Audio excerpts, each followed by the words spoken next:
여호와께서 주위의 모든 원수를 무찌르사 왕으로 궁에 평안히 살게 하신 때에 왕이 선지자 나단에게 이르되 볼지어다 나는 백향목 궁에 살거늘 하나님의 괴는 휘장 가운데 있도다. 나단이 왕께 아뢰되 여호와께서 왕과 함께 계시니 마음에 있는 모든 것을 행하소서 하니라. 그 밤에 여호와의 말씀이 나단에게 임하여 이르시되 가서 내 종 다윗에게 말하기를 여호와께서 이와 같이 말씀하시되 내가 나를 위하여 내가 살 집을 건축하겠느냐. 내가 이스라엘 자손을 애굽에서 인도하여 내던 날부터 오늘까지 집에 살지 아니하고 장막과 성막 안에 다녔나니 이스라엘 자손과 더불어 다니는 모든 곳에서 내가 내 백성 이스라엘을 먹이리라고 명령한 이스라엘 어느 지파들 가운데 하나에게 내가 말하기를 너희가 어찌하여 나를 위하여 백향목 집을 건축하지 아니하였느냐고 말하였느냐. 그러므로 이제 내 종 다윗에게 이와 같이 말하라. 만군의 여호와께서 이와 같이 말씀하시기를 내가 너를 목장 곧 양을 따르는 데에서 데려다가 내 백성 이스라엘의 주권자로 삼고 내가 가는 모든 곳에서 내가 너와 함께 있어 내 모든 원수를 내 앞에서 멸하였은즉 땅에서 위대한 자들의 이름같이 내 이름을 위대하게 만들어 주리라. 내가 또 내 백성 이스라엘을 위하여 한 곳을 정하여 그를 심고 그를 거주하게 하고 다시 옮기지 못하게 하며 악한 종류로 전과 같이 그들을 해하지 못하게 하여 전에 내가 사사에게 명령하여 내 백성 이스라엘을 다스리던 때와 같이 아니하게 하고 너를 모든 원수에게서 벗어나 편히 쉬게 하리라. 여호와가 또 내게 이르노니 여호와가 너를 위하여 집을 짓고 내 수완이 차서 내 조상들과 함께 누울 때에 내가 내 몸에서 날 내 씨를 내 뒤에 세워 그의 나라를 견고하게 하리라. 그는 내 이름을 위하여 집을 건축할 것이요 나는 그의 나라 왕위를 영원히 견고하게 하리라. 나는 그에게 아버지가 되고 그는 내게 아들이 되리니 그가 만일 죄를 범하면 내가 사람의 매와 인생의 채찍으로 징계하려니와 내가 내 앞에서 물러나게 한 사울에게서 내 은총을 빼앗은 것처럼 그에게서 빼앗지는 아니하리라. 내 집과 내 나라가 내 앞에서 영원히 보존되고 내 왕위가 영원히 견고하리라 하셨다 하라. 나단이 이 모든 말씀들과 이 모든 계시대로 다윗에게 말하니라. 아멘. 지난주에 우리가 언약에 대해서 말씀을 들었습니다. 제가 언약에 대해서 말씀을 준비하면서 세 주 동안 이 언약에 대해서 말씀을 전해야겠다는 생각을 했습니다. 그래서 지난주에는 아브라함과 맺었던 횃불 언약, 그리고 오늘은 다윗과 맺은 영원한 언약, 그리고 다음 주에는 예수 그리스도를 통해서 완성될 새 언약에 대해서 말씀을 전하도록 하려고 합니다. 사실 성경에 기록되어 있는 이 아브라함 언약과 그리고 다윗 언약, 그리고 새 언약이 각각 다른 내용으로 구성되어 있는 것이 아니라 마치 옷감을 짜는 시실과 날씨처럼 서로 연결되어 있다는 것입니다. 그래서 이 세 가지 언약을 차례대로 살펴보는 것이 우리에게 유익할 거라고 저는 생각을 하고 있습니다. 지난주에 말씀을 드렸듯이 언약은 영어로 커버넌트라고 그렇게 말합니다. 그리고 히브리어는 베리트라고 하는데 커버넌트는 두 당사자가 서로를 위해서 어떤 일을 하기로 합의해서 이루어진 협약을 커버넌트라고 합니다. 그리고 베리트는 자르다라는 뜻을 가지고 있는 단어인데 이 계약을 맺을 때에 짐승을 둘로 쪼개고 그 사이로 지나가는 엄숙한 의식을 행하는 데서 유래된 말이 바로 베리트입니다. 본문으로 들어가기 전에 하나님께서 아브라함과 맺은 횃불 언약이 어떤 내용이었는지 다시금 살펴볼 필요가 있습니다. 왜냐하면 방금 전에도 말씀드렸던 것처럼 아브라함 언약과 다윗 언약이 시실과 날실로 관계되어 있기 때문에 먼저 아브라함 언약에 대해서 알아보도록 하겠습니다. 아브라함과 맺은 언약은 예언이었고 그 다음에 다윗과 맺은 언약은 성취였습니다. 사실 여러분들에게 이 언약이라는 단어는 참 생소하고 어렵고 또 이해가 되지 않는 그런 단어일 것입니다. 하지만 이 기독교에서는 이러한 언약이라는 단어 말고도 어려운 단어가 상당히 많이 있습니다. 저도 여러분들에게 언약에 대해서 설교하기가 쉬운 것은 아닙니다. 그렇다고 그냥 건너뛸 수도 있는 것이 아닙니다. 왜냐하면 언약은 성경 전체를 이해하는 가장 중요한 틀이기 때문에 그렇습니다. 그리고 이 언약이라는 단어가 제가 컴퓨터 성경으로 찾아보니까 신약 성경과 구약 성경 전체에 267번이나 나옵니다. 언약이라는 단어가 276번이나 나오는데 어렵다고 건너뛰어버리면 마치 안고 없는 찐빵과 같이 그렇게 될 수도 있을 것입니다. 그래서 이렇게 어렵고 이해하기 어렵고 힘든 내용이지만 그럼에도 불구하고 어쩌면 오늘은 현미밥과 같은 그러한 설교를 듣게 될 것입니다. 잘 씹어 드시면 여러분들에게 영양 만점의 보양식이 될 줄로 믿습니다. 세계 최고의 문명이 발달한 도시인 갈대아 우르에서 태어나서 75년 동안 잘 먹고 잘 살고 있었던 아브라함에게 어느 날 하나님께서 나타나셔서 너는 너의 고향과 친척과 아버지의 집을 떠나서 내가 너에게 보여줄 땅으로 가라 라고 그렇게 말씀하셨습니다. 그런데 이게 웬 맑은 하늘에 날벼락 같은 말입니까? 생전 듣고 보지도 못한 신이 나타나서 아무개야 너는 지금 당장 내가 태어나서 지금까지 자라온 고향을 떠나서 내가 너에게 지시하는 땅으로 가라 라고 그렇게 말하는 것과 똑같습니다. 그렇게 말한다면 여러분들은 그 말에 따라서 짐을 꾸리고 정든 고향을 떠나시겠습니까? 저는 그렇게 못할 것 같습니다. 아브라함은 서울 강남에서 태어나서 75년 동안 떵떵거리면서 잘 먹고 잘 살고 있었습니다. 그런데 어느 날 여호와라고 부르는 신이 나타나서 너는 강원도 꼴짜기에 가서 살아라 라고 말하는 것과 같습니다. 하지만 우리를 놀라게 하는 것은 이러한 맑은 하늘에 날벼락 같은 하나님의 말씀이 아니라 아브라함의 행동에 있다는 것입니다. 성경은 이 아브라함의 행동에 대해서 이렇게 말씀을 합니다. 이에 아브라함이 여호와의 말씀을 따라갔고 롯도 그와 함께 갔으며 아브라함이 하란을 떠날 때에 75세였더라. 네 라고 말하고 행동으로 옮기는 것, 그것이 바로 순종입니다. 그래서 또 다른 곳에서 이렇게 기록을 합니다. 믿음으로 아브라함은 부르심을 받았을 때에 순종하여 장래의 유업으로 받을 땅에 나아갈새 갈 바를 알지 못하고 나아갔으며. 하지만 이게 상식적으로 말이 되는 그런 소리입니까? 아브라함은 지금 75세입니다. 그리고 세계 최고의 문명의 발달이 되어 있는 도시에서 태어나서 잘 먹고 잘 살고 있는데 거기를 떠나라고 합니다. 강남에서 태어나서 75년 동안 살고 있는데 강원도로 가라는 것과 똑같은 겁니다. 어디로 가야 될지 알려주시지도 않았습니다. 지금처럼 지도가 있는 것도 아니고 스마트폰이 있는 것이 아니고 내비게이션이 있는 것도 아닌데 아브라함은 하나님의 부르심을 받았을 때에 어디로 가야 될지 몰랐지만 믿음으로 순종하며 나아갔다라고 그렇게 기록을 하고 있습니다. 하나님의 말씀에 무조건 따라 나아간 겁니다.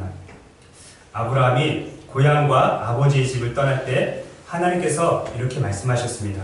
내가 너로 큰 민족을 이루고 내 자손이 땅의 티끌같이 많게 하겠다. 하지만 그렇게 말씀하신 지도 어느덧 10년이라는 세월이 지났습니다. 요즘에는 우리나라 속담에 10년이면 강산도 변한다 라는 속담이 있는데 요즘에는 강산이 변하는데 10년이 걸리지 않은 것 같습니다.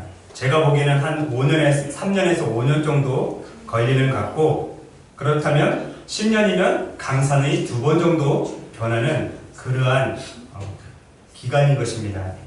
여하튼지 간에 10년 만에 강산은 다 변했지만 아브라함에게는 여전히 자식이 없었던 것입니다.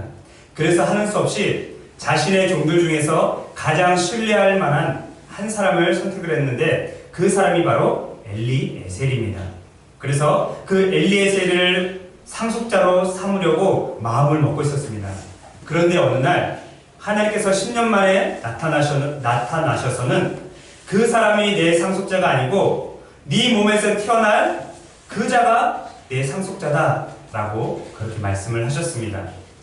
그리고 아직까지 잠이 덜 깬 아브라함을 밖으로 이끌고 나아갔습니다. 그리고 밤하늘을 보여주면서 뭇별을 셀 수 있는지 보라. 이르시되 네 자손이 이와 같이 많을 것이다 라고 말씀하십니다. 지난주 금요일에 철야예배를 마치고 집으로 돌아가는 길에 딸과 함께 밤하늘을 쳐다봤습니다. 낮에는 그야말로 천고마비의 계절처럼 가을 하늘답게 아름답고 푸르렀습니다. 그런데 밤하늘에 별이 거의 보이지 않는 것이었습니다. 저는 별을 2개 발견을 했는데 제 딸은 3개를 발견을 했습니다. 서울 하늘과 비슷하게 이제 용인도 많이 오염이 되고 있는 것 같습니다. 그런데 아브라함이 살았던 시대의 밤하늘은 오늘날의 밤하늘과는 차원이 틀린 그러한 하늘이었습니다. 공기에 오염도 되지 않았고 먼지도 없었던 그 하늘을 쳐다봤을 때 아브라함은 별을 셀 수가 없이 많다는 것을 알게 된 것입니다. 그리고 그 별들을 바라보면서 하나님께서 하신 약속을 믿었습니다. 그래서 하나님께서 그 아브라함의 믿음을 보시고 의로 여겨주셨다라고 성경은 말씀합니다. 이처럼 아브라함의 믿음을 의로 여겨주신 후에 다시 한번 확실한 도장을 찍듯이 아브라함과 언약을 맺었는데 그 언약이 바로 횃불 언약입니다. 하나님께서 아브라함과 횃불 언약을 맺으신 이유는 자신이 한번 약속한 것은 결코 바뀌거나 변경되거나 취소되지 않고 반드시 이루겠다는 의미로 하신 약속이었던 것입니다. 아브라함 당시에 고대 근동 지방에서는 종주권 언약이라는 그러한 언약이 있었습니다. 이 종주권 언약은 두 나라가 전쟁을 치른 다음에 전쟁에서 이긴 강대국의 왕이 약속의 왕과 그 백성들에게 자신의 왕권을 선언하는 의식입니다. 그래서 약소국의 왕이 짐승을 잡아서 둘로 쪼갭니다. 그 쪼개놓은 사이를 강대국 왕과 약소국 왕이 차례대로 지나갑니다. 먼저 강대국 왕이 지나가고 그 뒤에 약소국 왕이 지나가는데 약소국 왕은 이 쪼갠 짐승들 사이로 지나가면서 내가 만약 이 언약을 어긴다면 나도 이 짐승처럼 쪼개지고 말겠지 라는 그러한 마음을 가지고 걸어갔던 것입니다. 반대로 강대국 왕은 약소국 왕과 그렇게 언약을 체결할 때부터 그저 형식적으로 체결한 것뿐입니다. 그래서 강대국 왕은 아무런 책임감도 갖지 않았던 것입니다. 하지만 하나님께서 이 아브라함과 맺었던 횃불 언약은 차원이 다른 언약이었습니다. 물론 아브라함이 하나님의 명령에 의해서 3년 된 암염소, 그리고 3년 된 암소, 순양, 그리고 산비둘기와 집비둘기를 잡아서 반을 쪼개고 서로 마주보게 한 것은 하나님께서 그 언약을 지키시겠다는 그러한 명령을 내리신 것과 똑같은 것입니다. 그리고 하나님께서 아브라함과 함께 그 짐승들 사이로 지나간 것이 아니라 아브라함은 짐승 밖에 있고 하나님께서 횃불로 지나가신 것입니다. 이것은 하나님께서 처음부터 마지막까지 자기가 했던 약속을 끝까지 지키겠다는 그러한 의미인 것입니다. 일방적으로 하나님께서 그 약속을 체결을 하신 것입니다. 이렇게 하나님은 자신이 홀로 행하시겠다는 약속을 담은 맹세로 일방적인 횃불 언약을 맺으셨습니다. 그래서 이 횃불 언약은 약속의 성취가 확실한 언약이라고 그렇게 말을 할 수 있습니다. 서두에서 아브라함과 맺은 언약은 예언이었고 다윗과 맺은 언약은 성취였다라고 말씀을 드렸습니다.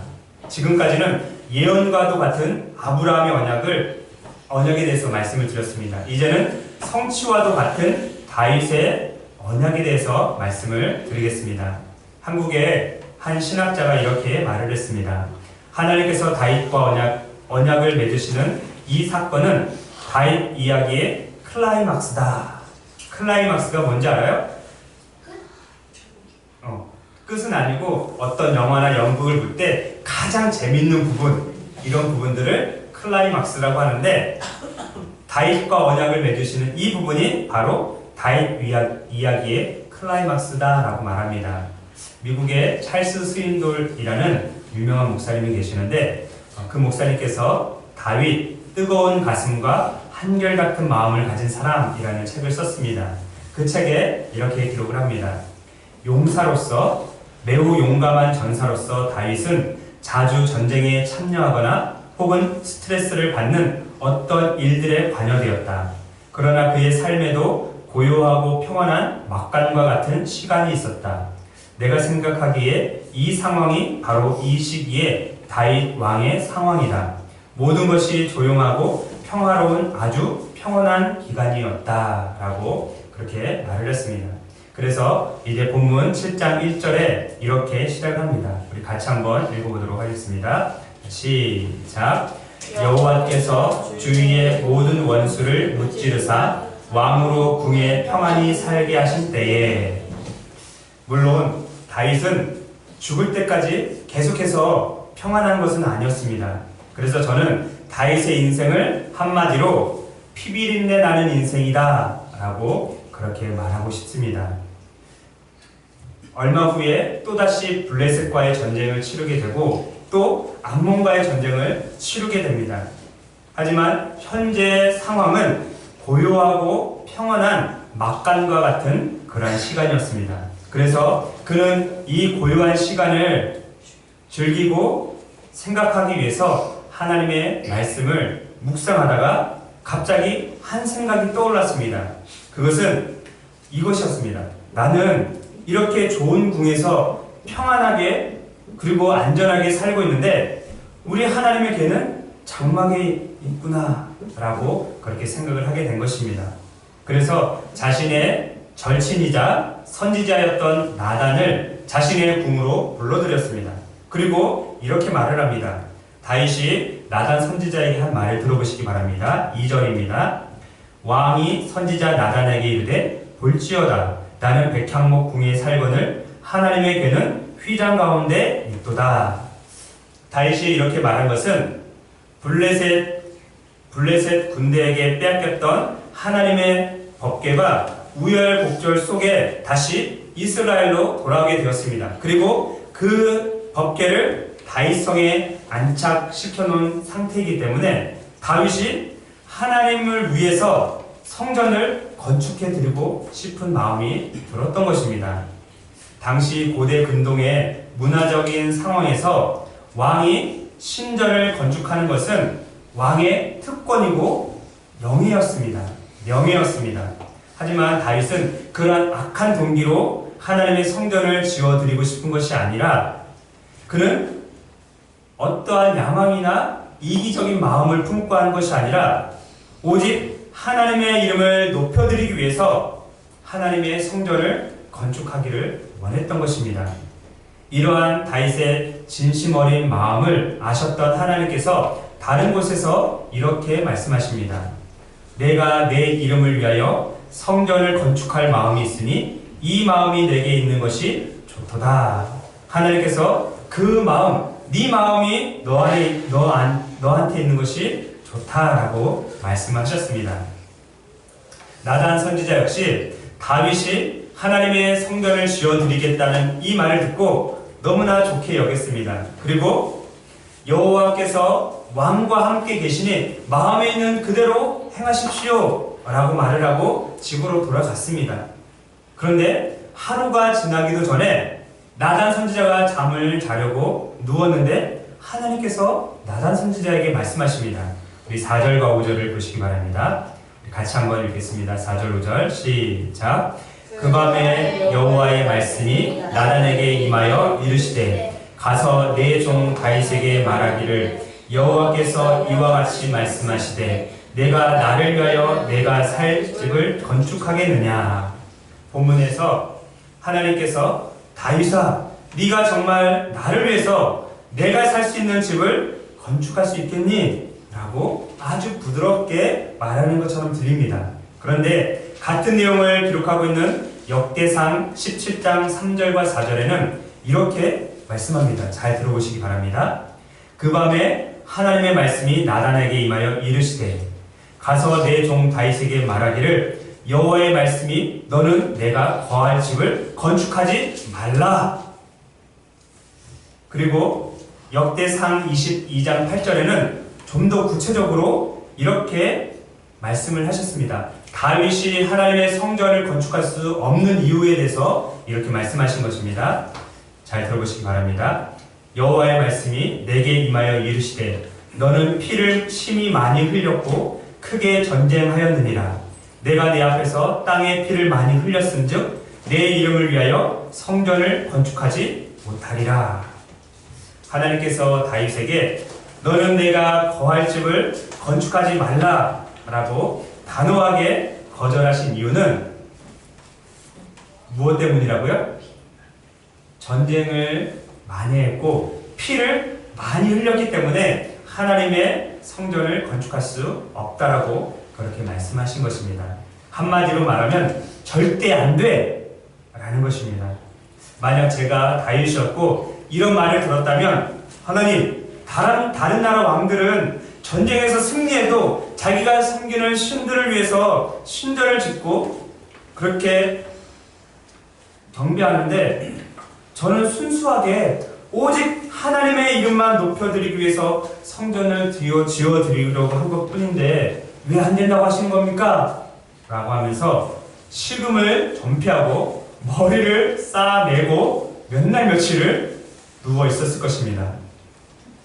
하지만 다윗은 달랐습니다. 다윗이 어떻게 달랐는지는 조금 후에 살펴보도록 하겠습니다. 하나님께서 다윗에게 자신을 위한 성전을 짓는 것을 허락하지 않으셨습니다. 대신에 영원한 언약을 맺으셨습니다. 하나님께서 다윗과 맺은 영원한 언약은 11절 하반절부터 16절까지입니다. 제가 빠르게 한번 읽어볼 테니까 눈으로 한번 따라오시기 바랍니다. 11절 하반절부터 16절까지입니다. 여호와가 또 내게 이르노니 여호와가 너를 위하여 집을 짓고 내 소환이 차서 내 조상들과 함께 누울 때에 내가 내 몸에서 날 내 씨를 내 뒤에 세워 그의 나라를 견고하게 하리라. 그는 내 이름을 위하여 집을 건축할 것이요 나는 그의 나라 왕위를 영원히 견고하게 하리라.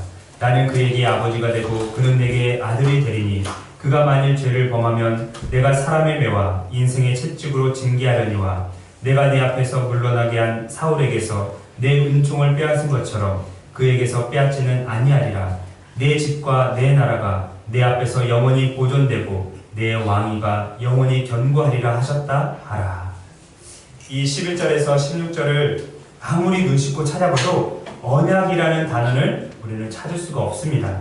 그런데 훗날에 그렇죠. 그 자체가 언약인데 언약이라는 단어는 찾을 수가 없습니다. 그런데 훗날에 다윗이 바로 이때를 회상하면서 지은 시가 사무엘하 23장에 기록이 되어 있습니다. 우리 23장으로 한번 넘어가 보겠습니다. 사무엘하 23장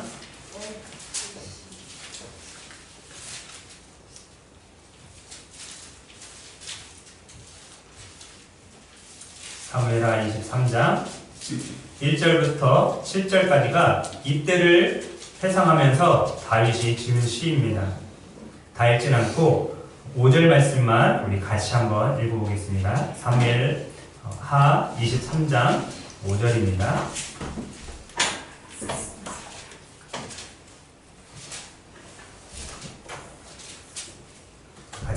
보겠습니다. 자, 시작. 내 집이 하나님 앞에 이같이 아니하냐. 하나님이 나와 더불어 영원한 언약을 세우사 만사에 구비하고 견고하게 하셨으니 나의 모든 구원과 나의 모든 소원을 어찌 이루지 아니하시랴. 아멘. 그때를 회상하면서 지은 시에 분명히 하나님께서 그렇게 하셨던 것은 영원한 언약이었다라고 그렇게 말을 하고 있습니다. 뿐만 아니라 시편 89편 33절에서 37절에 보면 하나님께서 다윗과 맺은 이 언약이 기록되어 있는 것을 보게 되는데, 표제어에 보면 다윗이 쓴 시가 아니라 에스라인 에단의 마스길이라고 되어 있습니다. 그러니까 에스라 사람 에단이라는 사람이 쓴 시입니다. 거기에 33절에서 37절에 보면 그러나 나의 인자함을 그에게서 다 거두지는 아니하며 나의 성실함도 패하지 아니하며 내 언약을 깨뜨리지 아니하고 내 입술에서 낸 것은 변하지 아니하리로다. 내가 나의 거룩함으로 한 번 맹세하였은즉 다윗에게 거짓말을 하지 아니할 것이라. 그의 후손이 장구하고 그의 왕위는 해같이 내 앞에서 항상 있으며 또 공창에 확실한 증인인 달같이 영원히 견고하게 되리라 하셨도다. 시편 89편 33절에서 37절에도 이 다윗과 맺은 언약이 영원할 것이다. 그리고 그것은 거짓말이 아니다 라고 하나님께서 말씀하셨습니다. 이처럼 다윗은 자기 평생의 한 가지 소원이었던 하나님의 성전을 지어드리는 것에 대해서 하나님은 안 돼! 라고 말씀하셨지만 다윗은 말씀하셨고 그 대신 하나님께서 내가 너를 위해서 집을 짓고 내 몸에서 날 내 씨를 통해서 그의 나라를 영원히 견고하게 해주겠다라는 영원한 언약을 맺어주셨습니다.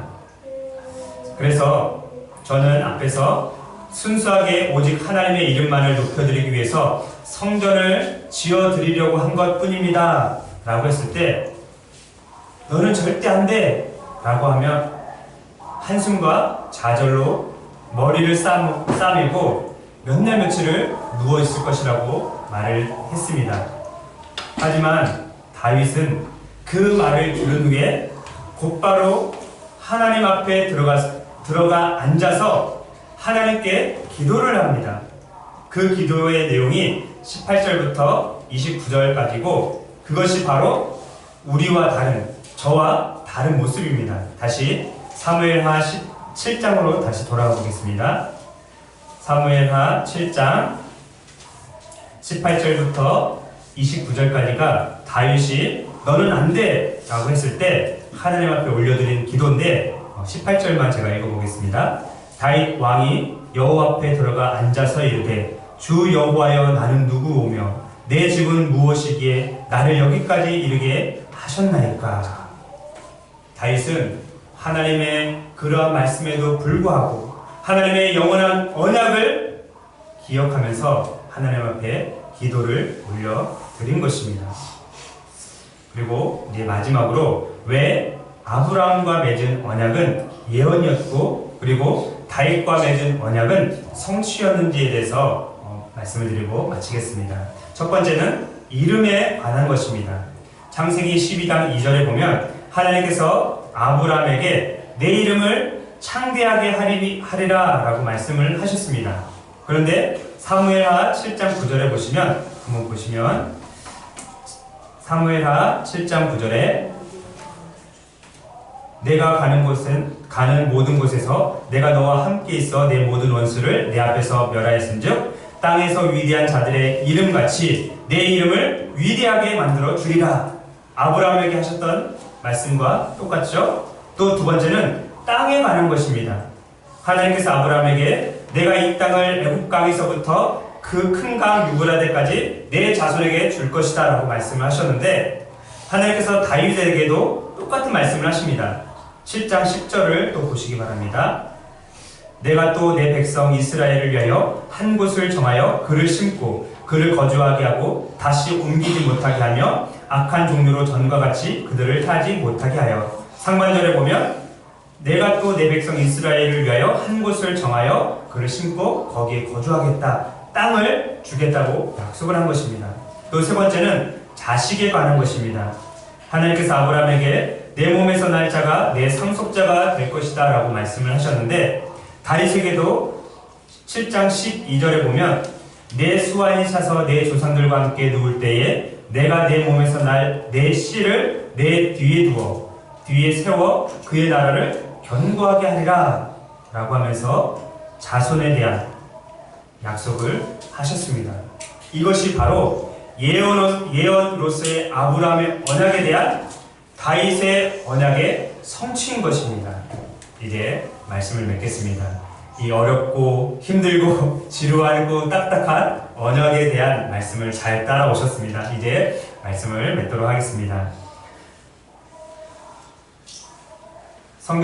언약은 성경 전체를 이해하는 중요한 틀이라고 말씀을 드렸습니다.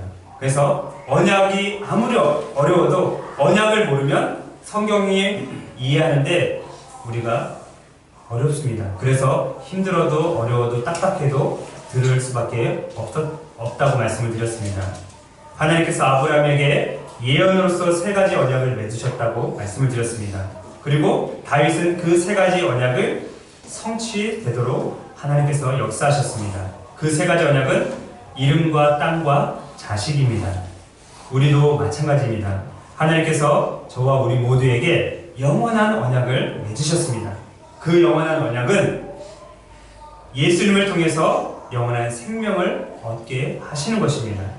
이 영원한 생명은 예수님을 그리스도로 믿는 것 뿐만 아니라 예수님을 하나님의 아들로 믿는 것입니다. 성경은 이렇게 말씀합니다. 거짓말하는 자가 누구냐? 예수께서 그리스도이심을 부인하는 자가 아니냐? 아버지와 아들을 부인하는 그가 적 그리스도니 아들을 부인하는 자에게는 또한 아버지가 없으되 아들을 시인하는 자에게는 아버지도 있느니라. 분명히 그리고 그러면서 또 이렇게 말씀합니다. 너희는 처음부터 들은 것을 너희 안에 거하게 하라. 처음부터 들은 것이 너희 안에 거하면 너희가 아들과 아버지 안에 거하리라. 그가 우리에게 약속하신 것은 이것이니 곧 영원한 생명이니라. 하나님께서 우리 모두에게 영원한 언약을 세우셨는데 그것은 영원한 생명, 곧 영생을 우리에게 약속하신 것입니다. 그 영생을 얻기 위해서는 예수님을 그리스도로 고백하는 거고 예수님을 하나님의 아버지로 인정하는 것입니다. 다윗과 영원한 언약을 맺으시고 그 언약을 성취하신 하나님은 지금도 우리에게 영원한 언약을 맺으시고 성취해 가시는 분이십니다. 그 예수님을 그리스도로 고백하고 하나님의 아들로 믿는 우리는 결코 변하지 않는 이 영원한 언약 속에서 하루하루를 살게 될 것입니다. 그러한 은혜가 저와 우리 모두에게 있기를 간절히 바라겠습니다. 기도하겠습니다. 하나님 아버지, 은혜를 감사를 드립니다.